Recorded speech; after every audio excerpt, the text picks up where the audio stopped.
warahmatullahi wabarakatuh. Halo, jumpa lagi dengan Ibu Siska Wulandari. Gimana kabar kalian? Ibu harap kalian semua sehat selalu. Pada pertemuan kali ini kita akan membahas materi kelas 5 SD, yaitu tentang sistem pencernaan pada hewan dan manusia. Sudahkah kalian mempelajari hal tersebut? Belum? Mari kita belajar bersama. Adapun tujuan pembelajaran kita kali ini yang pertama yaitu mengetahui sistem pencernaan pada hewan dan fungsinya, dan yang kedua yaitu mengetahui sistem pencernaan pada manusia dan fungsinya. Pertama, kita akan belajar tentang sistem pencernaan pada hewan ruminansia. Di sini Ibu memiliki dua gambar, yaitu gambar sapi dan juga jerapah yang merupakan hewan ruminansia. Nah, tahukah kalian apa itu hewan ruminansia? Ada yang tahu? Nah, jadi hewan ruminansia atau hewan pemamah biak merupakan hewan yang mengunyah kembali makanan yang sudah ditelan. Hewan ruminansia merupakan hewan herbivora. Contohnya ada sapi, ada kerbau, ada kuda, ada jerapah, ada kambing, dan juga ada rusa. Adapun organ pencernaan pada hewan ruminansia ada rongga mulut, kerongkongan, lambung, usus halus, usus besar, dan juga ada anus. Organ pencernaan pada hewan ruminansia yang pertama adalah rongga mulut. Di dalam rongga mulut terdapat gigi seri dan juga gigi geraham. Gigi seri berfungsi untuk memotong makanan dan gigi geraham berfungsi untuk mengunyah makanan. Kemudian di dalam rongga mulut juga terdapat lidah, yaitu untuk mendorong makanan masuk ke dalam kerongkongan. Kedua ada kerongkongan. Di dalam kerongkongan ini terjadi proses penyaluran makanan dari mulut menuju ke lambung. Dan yang ketiga ada lambung.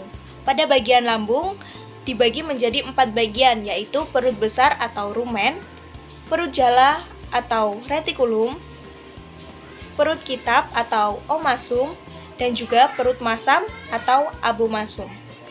Selanjutnya ada usus halus. Makanan dari abomasum akan masuk ke dalam usus halus dan terjadi proses penyerapan sari-sari makanan. Dan kemudian akan menuju ke dalam usus besar. Sisa makanan yang menjadi ampas dari usus halus akan masuk ke dalam usus besar dan terjadi proses penyerapan air. Dan yang terakhir adalah anus.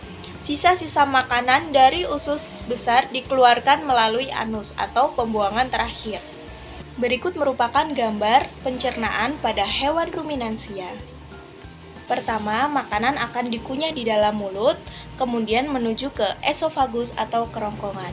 Kemudian makanan akan ditelan menuju ke rumen atau perut besar. Tetapi sebagian makanan akan masuk ke dalam retikulum. Dari rumen, makanan akan dikeluarkan kembali melalui esofagus atau kerongkongan, kemudian makanan akan dikunyah kembali melalui mulut. Setelah dikunyah kembali di dalam mulut, kemudian makanan akan masuk kembali ke retikulum, omasum, dan juga abomasum, serta kemudian menuju ke usus halus dan usus besar, kemudian dikeluarkan melalui anus. Nah, 4 jenis lambung hewan ruminansia yang pertama adalah rumen. Makanan masuk dari mulut menuju ke rumen. Yang kedua ada retikulum. Nah, sebagian makanan masuk ke retikulum. Di rumen dan retikulum, makanan dicerna dengan bantuan mikroorganisme yang mencerna selulosa. Makanan dibawa kembali ke mulut dan ditelan berulang kali untuk memecah serat. Yang ketiga adalah omasum. Dari mulut, makanan ditelan kembali dan masuk ke dalam omasum. Di sini air dipisahkan dari makanan. Bagian yang terakhir yaitu adalah abomasum. Makanan dicerna dengan bantuan enzim pencernaan hewan. Jadi, mekanisme pencernaan hewan ruminansia yang pertama yaitu melalui rongga mulut, kemudian masuk ke dalam kerongkongan atau esofagus, lalu menuju ke rumen atau perut besar, kemudian ke retikulum atau perut jala, lalu kembali lagi ke rongga mulut untuk dikunyah untuk kedua kalinya, masuk lagi ke dalam retikulum atau perut jala, kemudian masuk ke dalam omasum, abomasum, dan menuju usus halus, lalu usus besar, dan kemudian dikeluarkan melalui anus. Berikut merupakan organ pencernaan pada manusia. Tadi kita sudah membahas tentang organ pencernaan pada hewan ruminansia. Sekarang kita beralih ke organ pencernaan pada manusia. Seperti yang sering kalian lakukan ketika makan, makanan pertama kali akan masuk ke dalam mulut. Di dalam mulut terjadi proses pencernaan secara mekanik, yaitu makanan dikunyah oleh gigi dan dibantu oleh lidah untuk menelan makanan. Kedua, kerongkongan. Di sini terjadi proses penyaluran makanan dari mulut menuju lambung dengan gerakan mendorong atau peristaltik.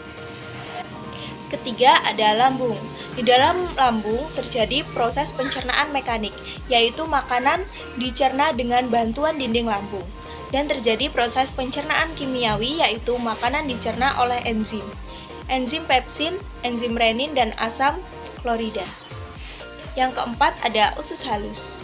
Di dalam usus halus terjadi proses penyerapan sari-sari makanan yang kemudian akan disalurkan atau beredar ke seluruh tubuh. Yang kelima ada usus besar.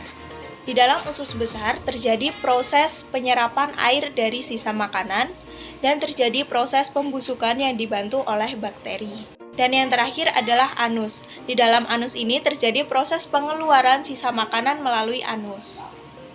Berikut merupakan jenis enzim pada organ pencernaan manusia. Yang pertama, mulut. Di dalam mulut terdapat enzim petialin yang berfungsi untuk mengubah zat tepung atau pati karbohidrat menjadi gula. Contoh makanannya adalah nasi, kentang, dan juga mie. Yang kedua ada lambung. Di dalam lambung terdapat enzim pepsin yang berfungsi untuk mengubah protein menjadi pepton. Kemudian ada enzim renin yang berfungsi untuk mengendapkan protein susu menjadi kasein. Dan terdapat pula asam klorida yang berfungsi untuk membunuh kuman dan melarutkan makanan. Yang ketiga ada usus halus. Di dalam usus halus terdapat enzim amilase yang berfungsi untuk mengubah zat tepung atau pati karbohidrat menjadi gula. Kemudian terdapat pula enzim lipase yang berfungsi untuk mengubah lemak menjadi asam lemak dan gliserol. Dan terdapat juga enzim tripsin yang berfungsi untuk mengubah pepton menjadi asam amino. Namun, enzim yang berada di dalam usus halus ini tidak dihasilkan oleh usus halus, tetapi dihasilkan oleh pankreas. Nah, ini merupakan organ pencernaan pada manusia.